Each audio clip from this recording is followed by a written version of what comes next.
मैं गुरु कुमार, आप देख रहे हैं विलेज टू सिटी न्यूज। अभी हमारे साथ बिहियां लोक जनशक्ति पार्टी का नगर अध्यक्ष लीला शर्मा जी मौजूद हैं। कहीं न कहीं चिराग पासवान जी राष्ट्रीय अध्यक्ष हैं लोक जनशक्ति पार्टी का। तो चिराग पासवान जी बिहार के विकास के लिए और बिहार के भविष्य के लिए क्या सोच रहे हैं? हमारे इस चैनल के माध्यम से सर्वप्रथम जितने दर्शक हैं उनको भी और आप सभी को भी मेरा हार्दिक अभिनंदन है, नमन है। और इसके बाद मैं अपने राष्ट्रीय अध्यक्ष माननीय आदरणीय चिराग पासवान जी के बारे में ये कहना चाहूँगी कि क्या सोच रहे हैं। ये तो उनका सबसे फर्स्ट विजन है, बिहार फर्स्ट, बिहारी फर्स्ट। तो इसमें बहुत सारी चीज़ें हैं जो देखने योग्य है, जानने योग्य है। हमारे बिहार को किस तरह आगे ले जाने के लिए उन्होंने अपने प्रयास जारी किए हुए हैं। किसी दिन दुखियों की मुसीबत में रहने वाले लोगों के पास जाके मिलना और मूलभूत ज़रूरतों का ख्याल रख के उस पर कार्य करना। जो नौजवान युवा वर्ग हैं, रोजगार के लिए यहाँ से पलायन कर रहे हैं, उनके लिए अपने ही बिहार में तरह तरह के रोजगार योजना के लिए, फैक्ट्री के लिए या और सभी कार्य करने के लिए जो रोजगार से जुड़े हो, उसके लिए प्रयासरत हैं। ये तो अब सामने है।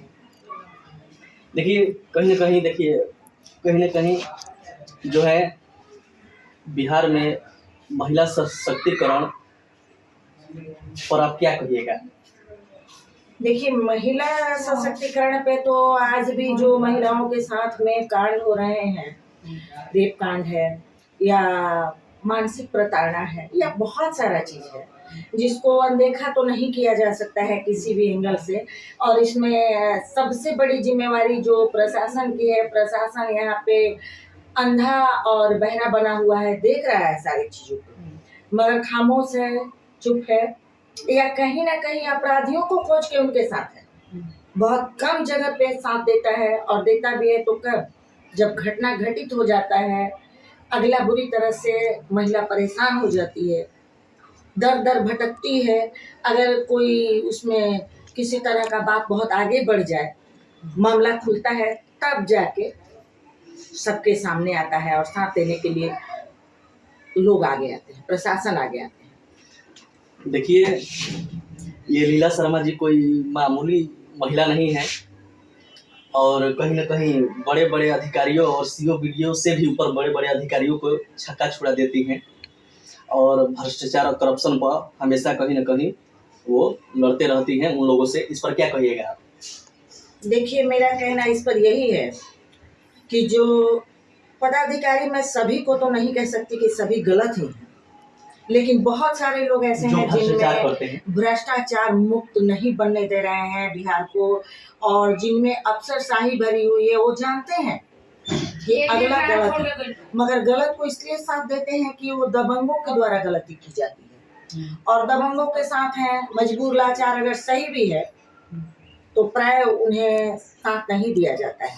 इसके लिए मैं भुक्तभोगी भी हूँ और पूर्ण रूप से इस चीज़ को मैं जानती भी हूँ। ये नहीं कि मैं यूं ही हवा में इल्जाम लगा देती हूँ। देखिए, ये महिला जो है लीला शर्मा जी हमेशा बिहार के विकास एवं उत्थान के लिए हमेशा अग्रसर रहती हैं। तो कहीं न कहीं देखिए, नीतीश कुमार जी शराबबंदी करवाए हैं और उनका ये शराबबंदी सफल नहीं हो रहे हैं, तो आप इस पर क्या कहना चाहते हैं? देखिए, उन्होंने अपना काम किया, ठीक है, लेकिन शराबबंदी है ही क्या? अगर होता ही तो पकड़ा कहाँ से जाता?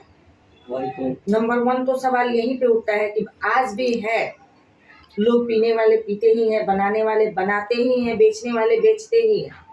तो ये तो सिर्फ है कि हाँ उन्होंने किया, मगर ऐसा कुछ नहीं है। जहरीला शराब से लोग मर ही रहे हैं, मुआवजा कभी मिल भी रहा है तो कभी नहीं भी मिल रहा है। आखिर सफल नहीं हो रहे हैं तो कहीं चालू कर देना चाहिए। देखिए, वही चीज उनके असफलताओं को उजागर कर रही है कि हमारी बिहार सरकार जो है, जो आदरणीय मुख्यमंत्री नीतीश कुमार जी हैं, वो कहीं ना कहीं उनकी कार्यशैली असफल होते जा रही है, जिसमें ना ही हम महिलाएं सुरक्षित हैं और ना ही किसी तरह का कोई शराबबंदी है।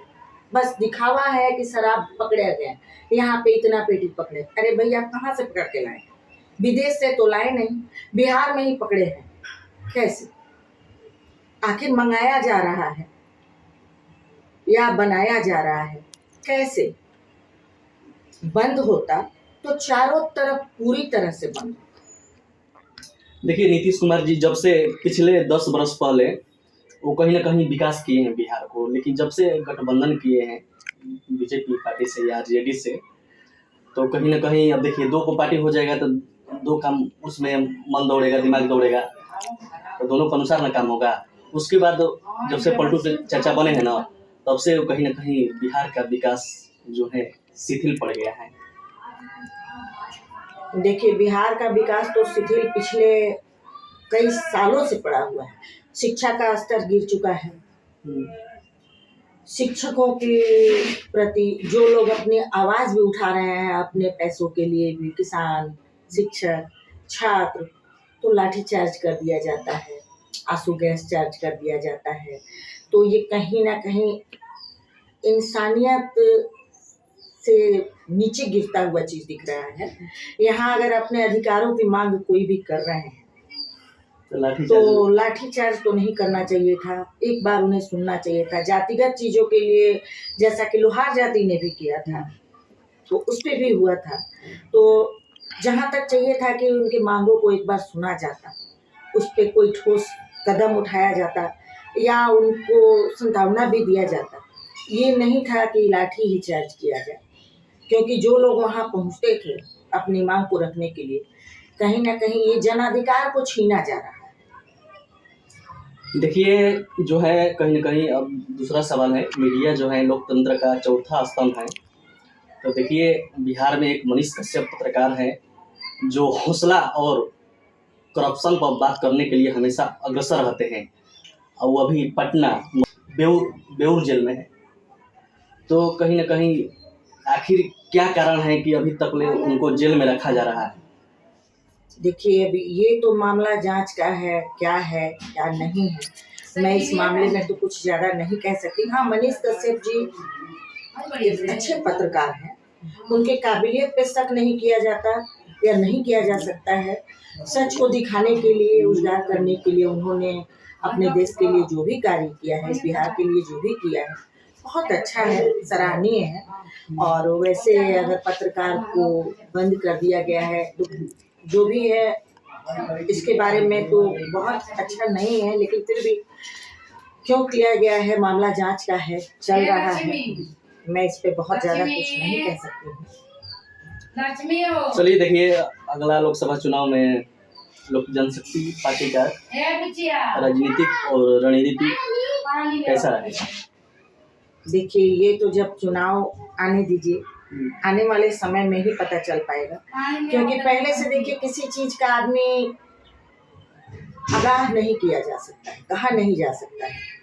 वो जो भी है वो तो अपने अपने कार्यशैली के हिसाब से सामने आते ही चला जाएगा। चलिए, चलते चलते छोटा सा सवाल कर लेते हैं कि कौन सी जो है अभिनेता हैं और गायक हैं आरा लोकसभा से चुनाव लड़ रहे हैं, तो कहीं ना कहीं वो उनका चुनाव कहीं ना कहीं सफल होगा या नहीं होगा? देखिए, सफल होगा कि असफल होगा ये तो जनता बताएगी, क्योंकि चुनाव लड़ना अनुभव हो सकता है। नहीं, चुनाव लड़ना हर आदमी का अपना ये है, ठीक है, वो उनके साथ भी जनता है, लेकिन रहा कि सफल होना ना होना, राजनीतिक रूप में वो कभी थे नहीं, आ रहे हैं। देखिए, हम एक सवाल किए थे, अभी गए थे हम गांगी पुल के पास, एक आदमी से सवाल किए कि लोकसभा से कौन सी जो है चुनाव लड़ रहे हैं, तो बोल रहा था वो आदमी की कहीं ना कहीं देखिए जनता उनको आरा के नेता और गायक के रूप में देखना चाहती है, राजनीतिक में नहीं चाहती है, राजनीतिक में आना उनको पसंद नहीं करती है।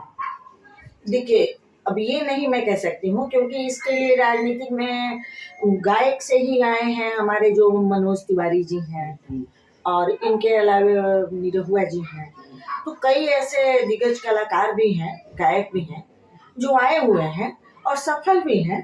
तो अब इस मामले में अभी कुछ कहा नहीं जा सकता है। ये देखिए पवन सिंह की अब उनको जनता कितना पसंद करती है इस पे भी निर्भर हो सकता है।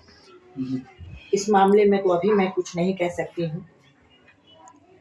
चलिए चलते चलते जो है हमारे विलेज टू सिटी न्यूज के लिए दो शब्द बोल दीजिए, आप आशीर्वाद दे दीजिए। विलेज टू सिटी के लिए मैं यही कहना चाहूँगी कि आप दिन दुना रात चौगुना तरक्की करें और आपका ये न्यूज चैनल काफ़ी ही अग्रसर हो, यूं ही सच दिखाते रहें, सब कुछ दुनिया के सामने खोल के लाते रहें। चलिए, अपना कीमती समय देने के लिए बहुत बहुत धन्यवाद आपको। मैं गोलू कुमार, आरा, बिहार।